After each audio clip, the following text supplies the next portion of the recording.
Mos aktivizimi as një minutë me kombëtarën shqiptare dhe zërat e Mercatus si e çojnë në Japoni, duket se i kanë dhënë Yasir Hasanit më tepër motivim. Në ndeshjen e së dielës si ekipi i tij Guangzhou luajti dhe barazoi 2-2 përballë pretendentëve për titull të Daejeon, shqiptari shkëlqeu me 1 gol dhe 1 asist. We'll get onto a loose ball.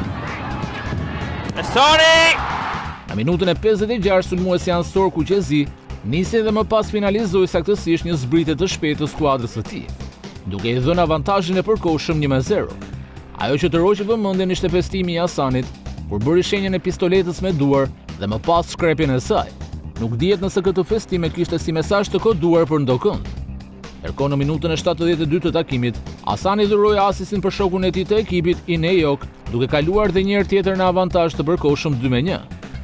Për të veçuar është fakti se ky është goli i 5 në këtë sezon për Hasanin, i cili ka luajtur në 17 ndeshje me fanelen e klubit të tij, ku mbetet një nga lojtarët më vendimtar në fazën sulmuese të skuadrës, që deri tani ka shënuar vetëm 20 gole.